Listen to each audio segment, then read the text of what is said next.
ଆଜ୍ଞା ଦୀର୍ଘ 8 ବର୍ଷ ହେଲାଣି ଆମର ଅମ୍ବାଦଲା ହାଇସ୍କୁଲର ପିଲାମାନେ 5 କିଲୋମିଟର ବଦଳରେ 25 କିଲୋମିଟର ଯାଉଛନ୍ତି, ଯିବା ଆସିବା କରୁଛନ୍ତି। 50 କିଲୋମିଟର ହେଉଛି ଯିବା ଆସିବା ତାଙ୍କର ପରୀକ୍ଷା କେନ୍ଦ୍ରକୁ।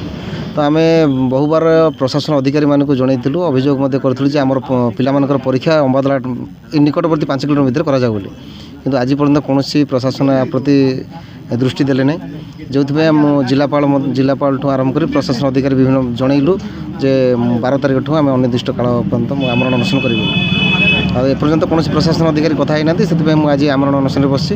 ଆଉ ଯେପର୍ଯ୍ୟନ୍ତ ବି ଯଦି କୌଣସି ପ୍ରଶାସନ ଅଧିକାରୀ ଲିଖିତ ପ୍ରତିଶ୍ରୁତି ନ ଦିଅନ୍ତି କିମ୍ବା ଆମର ଏଠି କେନ୍ଦ୍ର ନ ହୁଏ, ତାହେଲେ ମୁଁ ଅନିର୍ଦ୍ଦିଷ୍ଟ କାଳ ପର୍ଯ୍ୟନ୍ତ ଏଠି ବସିବି।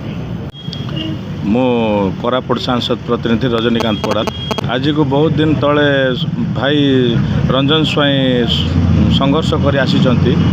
ଆମର ଅମ୍ବାଦଲାର ବହୁତ ପୁରୁଣା ହାଇସ୍କୁଲଟା, ସେଥିରେ 5 କିଲୋମିଟର ଗଭର୍ଣ୍ଣମେଣ୍ଟର ଯେଉଁ ଗାଇଡ଼ଲାଇନ୍ ଅଛି 5 କିଲୋମିଟର ଭିତରେ ଯେଉଁ ଏକ୍ଜାମ୍ ହେବା ପାଇଁ ମେଟ୍ରିକ୍ ଏକ୍ଜାମ୍ଟା, ତା'ର ସମସ୍ୟାକୁ ନେଇକରି ଆଜି ଆନ୍ଦୋଳନରେ ବସିଛନ୍ତି, ଅମରଣ ଅନଶନ।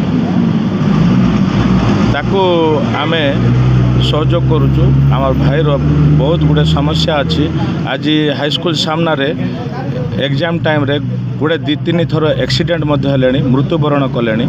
ଆଉ ମୁନିଗୁଡ଼ାକୁ ଯେଉଁ ଏକ୍ଜାମ୍ ପାଇଁ ଯାଉଛନ୍ତି 25 କିଲୋମିଟର, ସେଠି 2ଟା ଟ୍ରେନ୍ ଲାଇନ୍ ପଡ଼ୁଛି।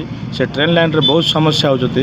ସେଥିରେ ବହୁତ ଗୁଡ଼ିଏ ଲୋକ, ବହୁତ ଗୁଡ଼ିଏ ଆମର ଅଭିଭାବକମାନଙ୍କର ଛୁଆମାନେ ତାଙ୍କେମାନେ ଏକ୍ଜାମ୍ରେ ବହୁତ ସମସ୍ୟାର ସମ୍ମୁଖୀନରେ ପଡ଼ୁଛନ୍ତି। ସେଥିପାଇଁ ଆଜି ଏହି ଅମରଣ ଅନଶନ ଚାଲିଛି। ନମସ୍କାର, ମୋ ନାଁ ହେଉଛି ଗୁରୁବାରୀ ଭୋଇ, ମାମଲାବାଟ ସରପଞ୍ଚ। ଆଜିର ଏହି ଆନ୍ଦୋଳନଟା ହେଉଛି ଆମର ସରକାରୀ ଉଚ୍ଚ ମାଧ୍ୟମ ବିଦ୍ୟାଳୟରେ ଆଜିକି 1956 ବର୍ଷ ହେଲାଣି, ଯାହା ଆମର ପିଲାମାନଙ୍କର ମାଟ୍ରିକ ପରୀକ୍ଷା ଏଠି ଯେମିତି ଚାଲୁଥିଲା ସେମିତି ହେବାକୁ ଆମେ ଆନ୍ଦୋଳନଟା କରିଛୁ। ହେଲେ ଆଜିକି 8 ବର୍ଷ ହେଲା ଏ ଆନ୍ଦୋଳନର ଏ ପରୀକ୍ଷା ପାଇଁ ଆନ୍ଦୋଳନ କରୁଛୁ। ପିଲାମାନେ ଯାହା ଏଠିରୁ 25 କିଲୋମିଟର ଯିବା ଆସିବା ପାଇଁ କରୁଛନ୍ତି, ତାଙ୍କୁ ଭାରି କଷ୍ଟ ହେଉଛି। ତାଙ୍କେ କ'ଣ ଏଠି ଟ୍ରାଫିକ୍ ଜାମ୍ ହେଇଯାଉଛି, ଆଉ ଜାମରାଗୁଡ଼ା, ଆମର ମୁନିଗୁଡ଼ା ଜାମରାଗୁଡ଼ା ଗେଟ୍ରେ ଟ୍ରାଫିକ୍ଟା ଜାମ୍ ହେଇଯାଉଛି।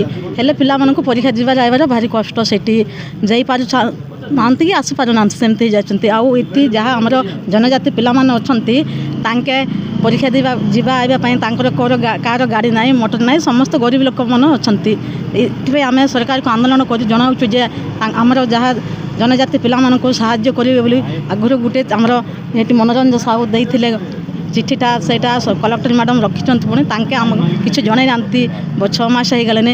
ଏବେକୁ ଆମକୁ ପ୍ରଥମେ ଜଲ୍ଦି ଅତି ଶୀଘ୍ର ଜଣାଇଲେ କ'ଣ ମାଟ୍ରିକ ପରୀକ୍ଷାଟା ଆରମ୍ଭ ହେବାକୁ ଯାଉଛି। ହେଲେ ଆମେ ଅତି ଶୀଘ୍ର ଜଣାଇ ବୋଲି ଆମେ ଏ ଆନ୍ଦୋଳନଟା ଆଜି କରିଛୁ।